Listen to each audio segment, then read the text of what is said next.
Harry's wife. Part 102.83. Nothing to say? Say it again.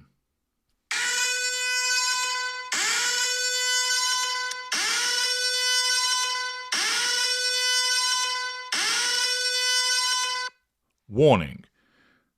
This Harry's wife part contains beige bullshit being brought up from the past. I repeat, warning. This Harry's wife part contains beige bullshit brought up from the past. Hello, I'm H.G. Tudor.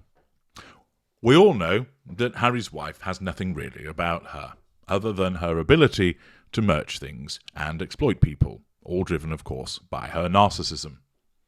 Her narcissism is very effective at gaining control in one form or another, drawing fuel and laying its hands on those all-important character traits and residual benefits.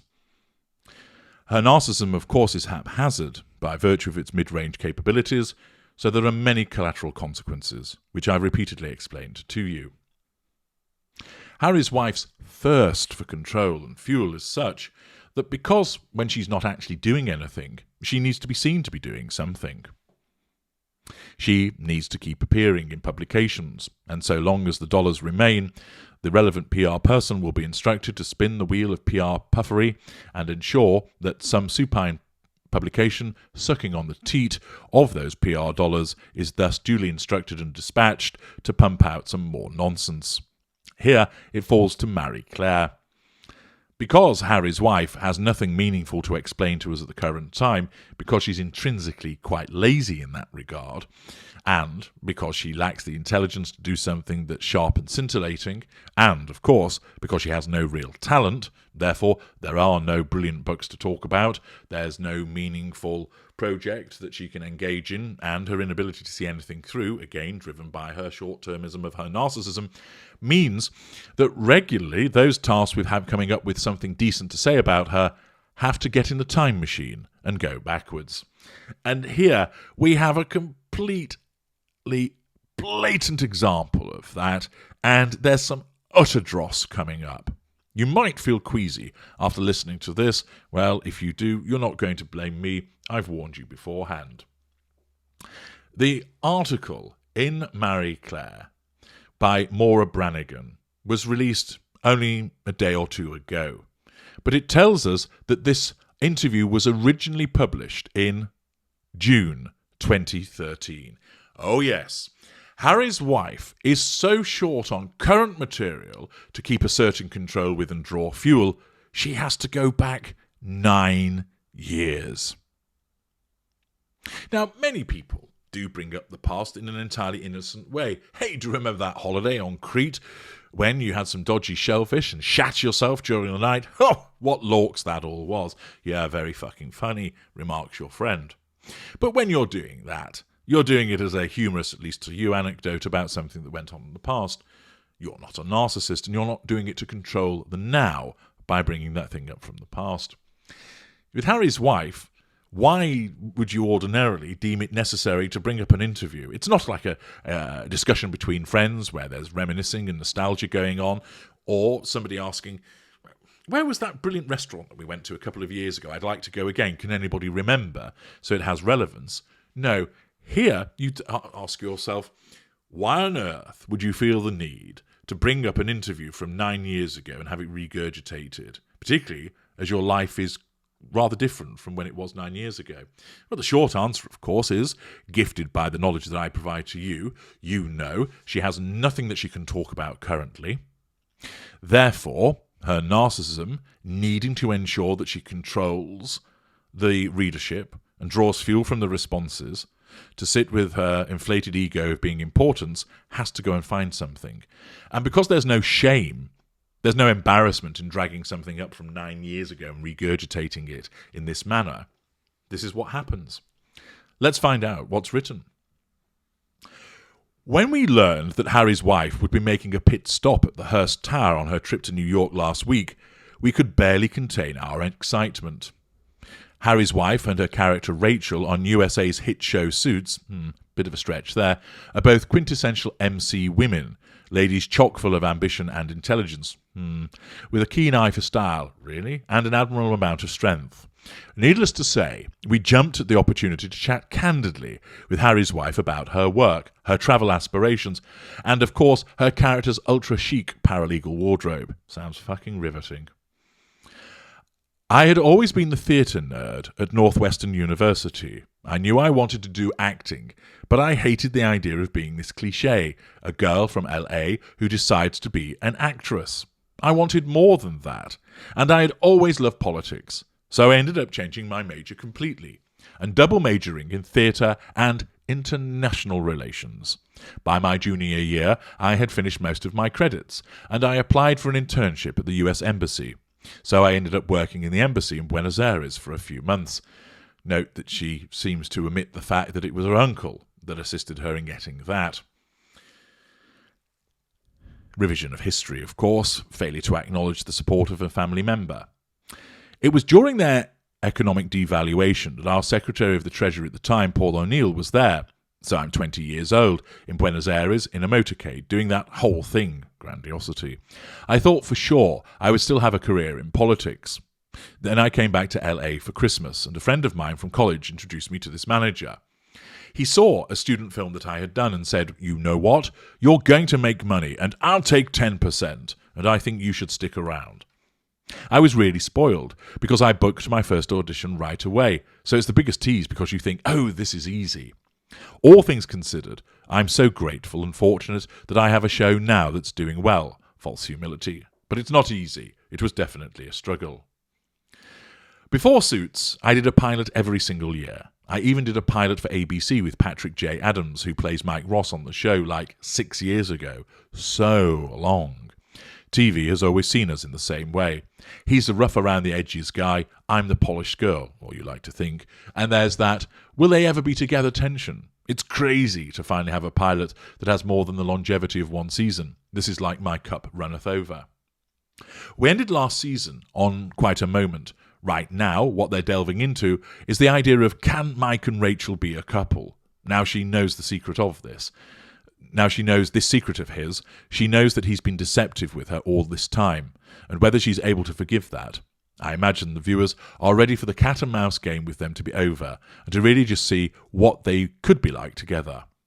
There is an episode coming up that's sort of like Guess Who's Coming to Dinner, where Mike Ross goes to the Zane household. They're casting my mum now, and he really gets to see her whole world. I don't know if this will last throughout the course of the entire season, but I can't imagine that happily ever after comes this early on. It's happy for now. Especially with the merger with the British firm, there's all these new charming men coming into the firm, so that will potentially create a rift. But also Rachel has all these other aspirations, obviously the law school thing, which is very much on the forefront. So if she gets up getting into another law school that is not in New York, then that would certainly change the game. Right now, she's applying to Stanford, so then what? Right now, I'm at the mercy of the writers to figure it out. I see Rachel as such a good friend, and when you play a character you love, it's so much easier. What's actually happening here is she can't distinguish between herself and Rachel. She thinks that she's Rachel. I root for her. I'm almost like a fan. She'd eat herself if she's made of chocolate, basically. If I wasn't on the show, I would really love this show, because each of the characters are like someone you know. Rachel is like the ultimate best friend, who has a closet that I always borrow things from in my personal life.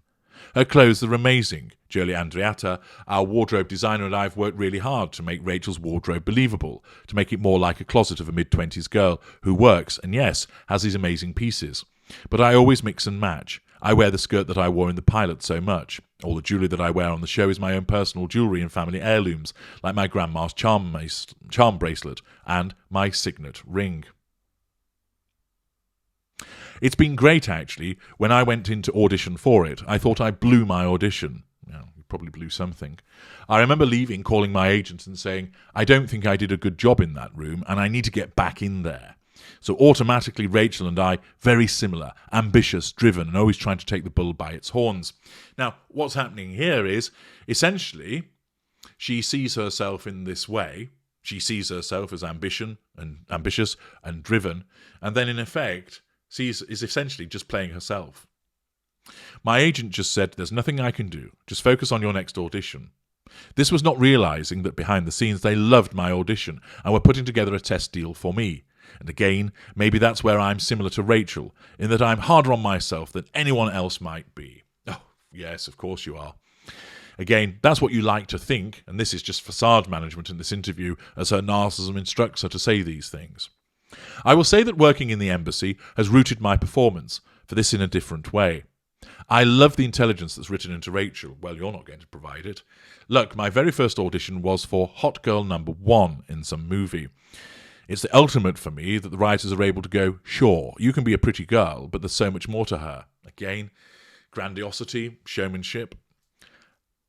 How do you say no? I mean, we film 8 months out of the year in Toronto, so that is a long time to be gone. And the fact is, my last hiatus, I just wanted to go home and nest for a bit. But if I'm trusting my gut now, and I do, it's just time. I would love to do anything from a really gritty, interesting indie-type film to that commercial bigger stuff. Basically, I'm desperate to be in a film. I'll fucking do anything. I worked on Fringe for a little bit, and we did a month of gun training kicking down doors, and it's such a departure from who I am. That's the fun part of our job, to be able to play dress-up and to really throw yourself into something you otherwise wouldn't. I'm excited for what's to come. I think it's going to be a good year. She then addresses her non-work hobbies. I love to cook. My character is a foodie because they know that I'm a foodie. Ah, yes, of course. Once again, there's little to distinguish the two characters. They're just so alike. I'm always on the quest to find amazing new restaurants and new recipes. I'm a California girl, right? I grew up with that farm-to-table dining. Oh, I thought you grew up with not having any money and having to have a sizzler salad, but apparently that's another lie that you've told. I grew up with that farm-to-table dining before it was sweeping the nation. Grandiosity, I was ahead of you all. I do think there's some value to really throwing yourself into food and embracing where it comes from. I love to travel too. My most recent trips in the past year and a half have been biking through Vietnam, camper vanning through New Zealand and touring the whole coast of Croatia and the islands there, all via the internet. I always want off the beaten path, anti-Bourdain inspired travel. Also, by virtue of growing up really outdoorsy in California, I love running, and I do a lot of yoga as well, so I think you just find that balance. All pretty much beige, boring nonsense that we've all heard before from her, and it's all about how brilliant a foodie she is, how great she is at yoga, that she loves to travel, and that her character is ambitious, empowered, intelligent, just the way that she deludedly sees herself. But the point is, why do we need to know all of this? Why do we now need to hear about something that was mentioned 9 years ago? The simple reason is this. Her control is threatened on a daily basis because her narcissism has gone too far. And it's causing so many people to speak out against her that her narcissism then has to respond to all of this, instantly trying to calibrate the problem that it's caused. This is the nature of her mid-range narcissism writ large. It asserts control in the moment, but then creates a fresh problem, which then by the time the narcissism catches up with that moment, then needs to nullify that threat by doing something else, which then will create another problem. So, for instance, her recent behaviours at the funeral have led to further criticism of her. She then has to release more PR material with unsavoury haste thereafter, which brings more disapproval. And then, because there's more disapproval, rather than just lie low, stay quiet, her narcissism causes her to then cause PR puff pieces like this shite to appear, which just result in yet further lampooning of her behaviour. This is demonstrating now how her downward spiral is starting to speed up. I'm H.G. Tudor. Thank you for listening.